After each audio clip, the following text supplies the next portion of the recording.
That old narrative is not right. It's not right. And this fabrication, started at a specific point in history and moved forward to there. Took it 1,000 years to develop its own text. It was the Masoretic Hebrew text. And those morons in England, James, he used it. Oh, God, as his source. You're not going to get a translation that way, James. You're going to get a mockery. Oh, God. Why don't they know this? Satanic congregation. Let's whip them all. Oh, you're going to see it. I want you to gorge yourselves on the souls.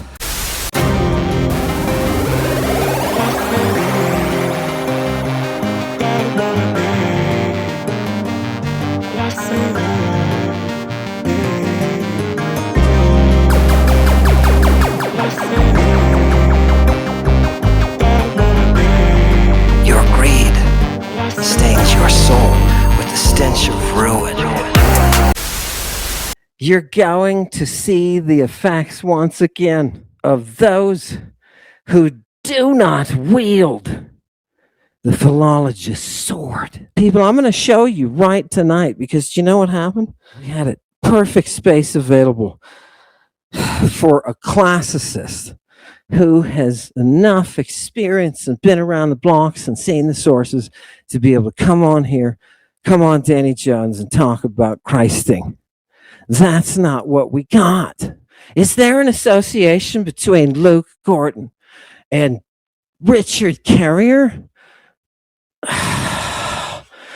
Now, people, when I set up for Danny this interview, because Danny Jones, Iron Danny Jones, was depending on me.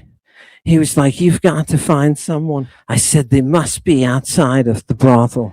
People, look what happens. Look what happens. You're going to get a perfect example. You're going to see it played out in front of you exactly why these texts are so crappy and why Bible scholars and people with Bible backgrounds suck so hard. The Muse granted us a text. People, tonight I have a text that I have never seen. And it happens to be an explanation of this very term that this Dr. Gorton is denying the existence of. The holy blowjob is being erased from your history right in front of you. We must rescue a satanic congregation. It is our quest to preserve Jesus's holy blowjob right from the text. That's what it literally says. Today, what I want to do is I want to bring you very visibly that reality that is being buffed out by people who don't actually read these texts. And they use old translations. For all you classists out there who are using a translation, shame on you. Are you ready? Flash up that article. Now, people, the mystery question is Gorton a part of the brothel? That's what we're looking at. Is Gorton. Now, remember, this is an article that came out a while ago, right? Ammon Hillman is not telling you the truth. The truth, I've never, ever, ever said that I would tell anybody a truth. I'm a translator. That's all, bonehead. The Gospels do not describe pedophilia, and no one was getting high on vaginas. Let's read the first paragraph, people. Remember, keep your mind hung in there. There's a classicist named Ammon Hillman, a.k.a., no, not also known as, right? David Charles Ammon Hillman, thank you, who wrote a decent dissertation, which I'm sure you have not read, right? And you would never refer a decent dissertation? Seriously? Is that the extent of your technical capacity? On ancient pharmacology, and then went on to make absurd claims. Oh, God, it was absurd. Right? I forgot. We're not in science. We're in brothelry. We're selling you something. Claims about the Gospels and early Christianity that verge into pedophilia and an obsession with genitals. Don't you love it when people just spew the BS out of the central node of their brain and soul. What are you? Let's keep going. Let's keep going. And yes, your intuition is working here. All his weird theories about this are just as false as they sound. Yet he's been pushing this everywhere. He can online for summary, blah, blah, blah, blah, everywhere he can. I happen to know. Now, wait a minute, people. I asked Luke Gorton before he came to Danny Jones. I just want this on the record. I asked him, are you associated? You know these freaking people? You have anything to do with the brothel? And I named names. Nope. No, the answer was no. Oh, he passed the screening. My brain fog. No. This guy is associated with the brothel. Are you ready? Let's see. Put on your hat right now. He, of course, will deny, right? He has denied this. So let's see. Everybody deserves the benefit of the doubt. You know what I mean? This is a place of argument, a place of gymnasium. You know what I mean? So, okay, let's see. What does it say? I happen to know other classicists have been rolling their eyes. Oh, really? At this nonsense. Is that what classicists do? Sit around talking nonsense.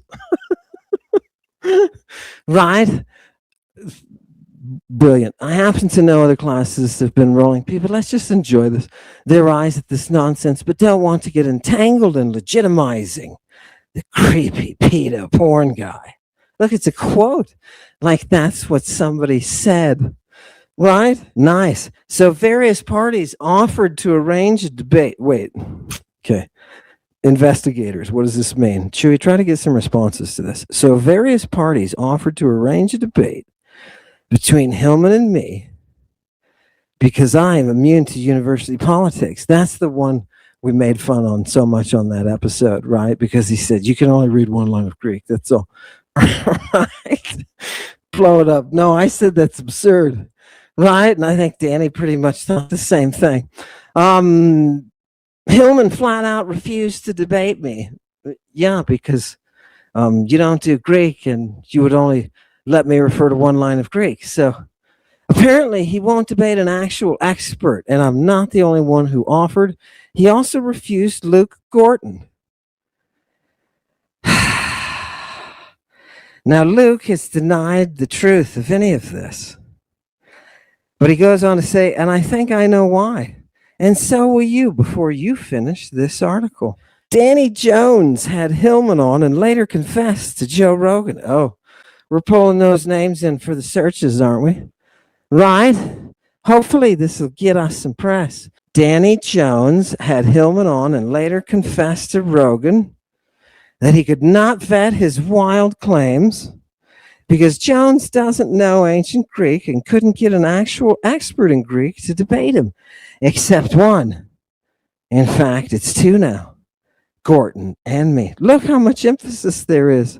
Do you understand, congregation? You flooded me with messages of where this was coming from. And for that, I thank you, you sleuth. So I'm here to tell you what Hillman's saying that isn't true. And per the method I lay out in ancient grammar, watch this, people. Do you know, Luke came and he used this as a weapon against Danny. This is not a classicist weapon. Do you understand? People, let me just tell you how this is. Classicists sit around translating Greek. They're nerds. That's all they do is they sit around translating and studying ancient Greek. And you go to conferences, international conferences. I've been all over Europe, Canada, the United States, and I am telling you, nerds reading Greek, translating ancient Greek.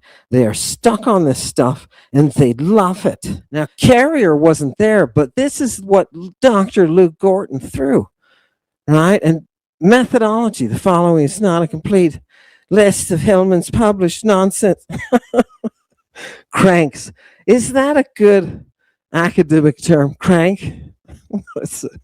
Would you mind defining that? Cranks never deserve that. What I will give you is a representative dive into how he misstates the facts Okay, then he's going to go on. He's not talking about any translation, right? It is blinding you with bullshit without actually looking at the Greek. He can say, you can see here and you can see here, and he's using translations. They all are. They are poorly trained people. What Danny Jones' interview shows is that modern classicists are poorly trained. Classicists of my generation and the generation that taught me would kick their nutsacks. Dr. Luke Gorton has not read Nicander. On the show, you will see him very, very honestly admit that he has not read Galen. I threw a few more out just to show people he hasn't read this person, he hasn't read this person, right? Do you understand? He also has not read the Apocrypha, which I find unfathomable. The only people that don't do that are the people who come up through Bible studies because they're defending the Bible. It's very non-classical. So for him not to have read any of these sources that include all the Christing of the hoo-ha, right? It's very odd. It's very odd. Let's go.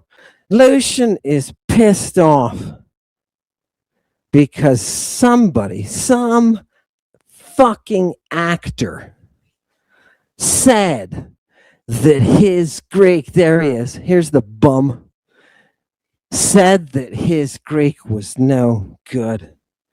He said, no, you don't know your words.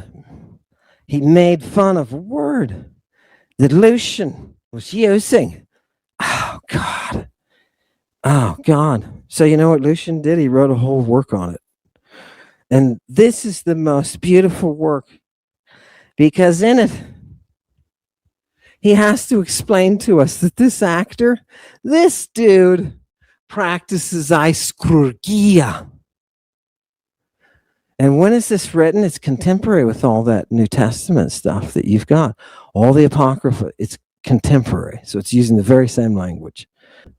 So people, in this work, he shows for us, okay, what it is. Now, please understand what you're about to see in Danny Jones' interview is Dr. Luke Gorton attempting to remove the blowjob. Let me show you what αισχρουργία is in Greek in this work by Lucian. Oh, God. I'm going to tell you a story. Are you ready?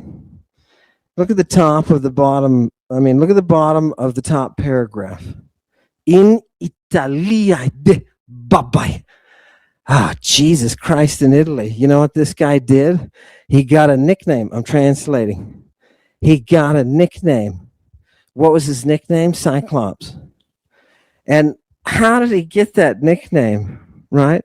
He wanted to make a version of Homer that was αισχρουργik. Show them this word, Chewy. Blow it up right here.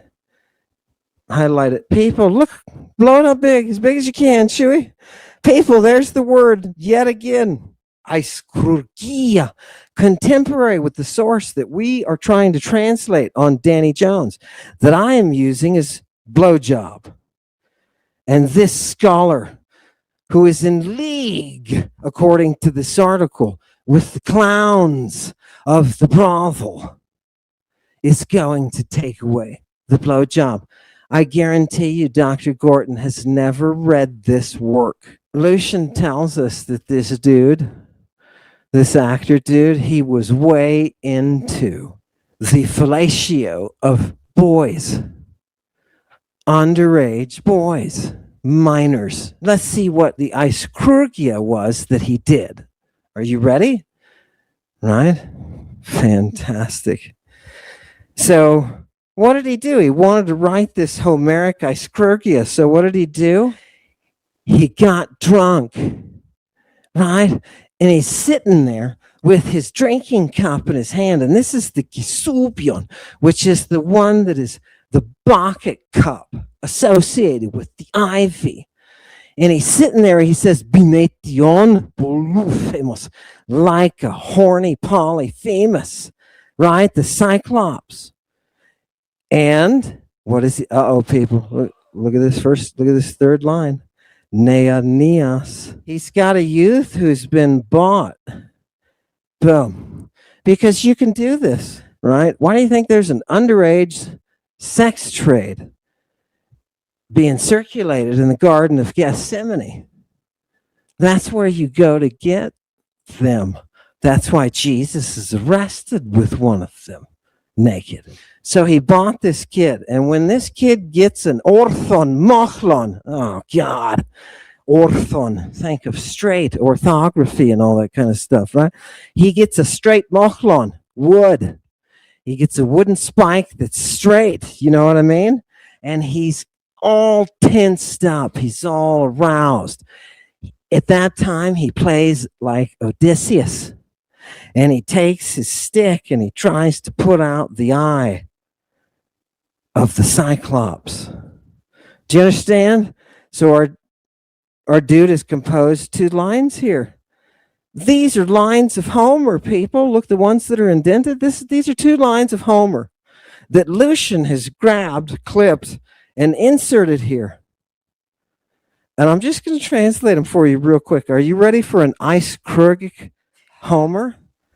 The person missed with their aim, and the spear shaft went in the wrong direction. The tip of it poked into the lower jaw. People, he goes on to talk about the Cyclops opening his mouth wide and swallows his man whole.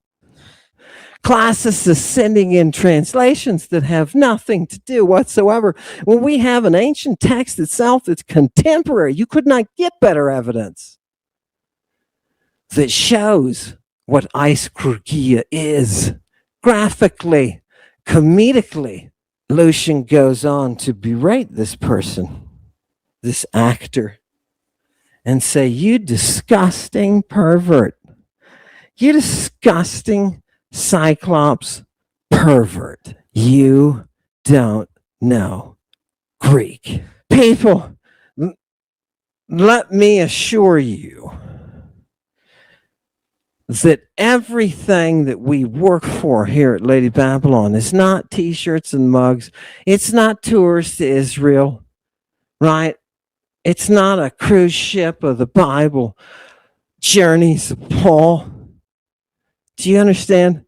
No, we do not do this.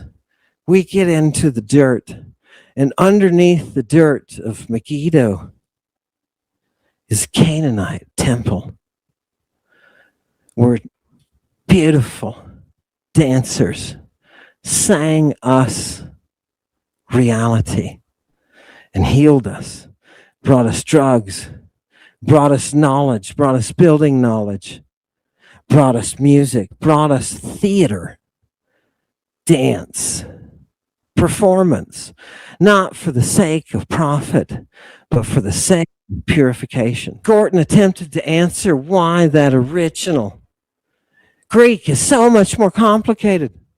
And the answer was mind-bogglingly ridiculous. It's embellishment. It's not translation, it's embellishment. People, there is a reality out there that's coming through the language that's scientific, that you can't put aside, that you can't dismiss.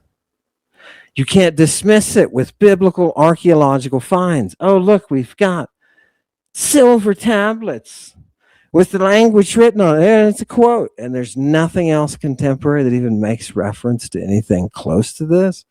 There's no other written reference, just this, right? No libraries, no nothing. The theory that the Bible scholars come up with is that Hebrew vanished from the face of the earth when it supposedly existed at one point in time. Magically, it was gone. But that's why it's so important that biblical archaeologists find at their sites things to substantiate artifacts that we can say substantiate the existence of this language.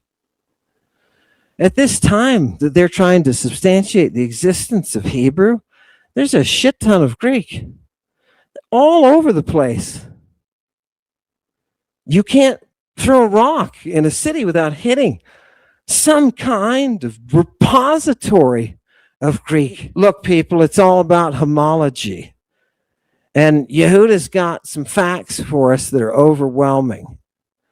And his analysis shows that upwards of 90% of what you find in the Torah, the Ketuvim, the works of the prophets, the histories, the Septuagint, when you look at those, there's a 90% homology on the Hebrew side, which is absolutely off the scales. Off the scales. That can only be invention. Danny Jones caught this a moment in me, my moment of realization that that old narrative is not right. It's not right. And this creation, fabrication, started at a specific point in history and moved forward to there. Took it 1,000 years to develop its own text. It was the Masoretic Hebrew text. And those morons in England, James, he used it. Oh, God, as his source. You're not going to get a translation that way, James. You're going to get a mockery. Oh, God. Why don't they know this? Satanic congregation, let's whip them all. You're going to see it. I want you to gorge yourselves on the souls when you watch Satanic Cathedral. And you see Luke Gorton sit there and pull out the blowjob, the holy blowjob, right out of the text. Just rip it out of the text.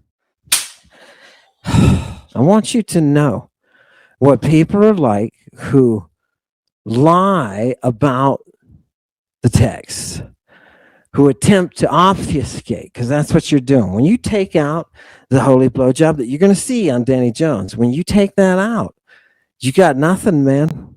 You got nothing. The apocalypse has come down to fellatio, holy fellatio. Christing your tonsils with Jesus's hoo-ha.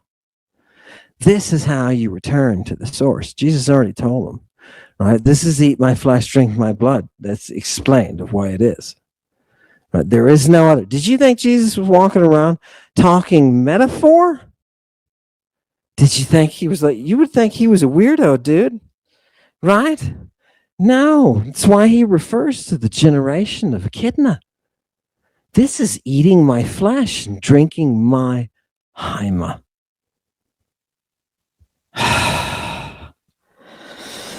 This is Christianity. This is Judaism. This is the worship of Ion.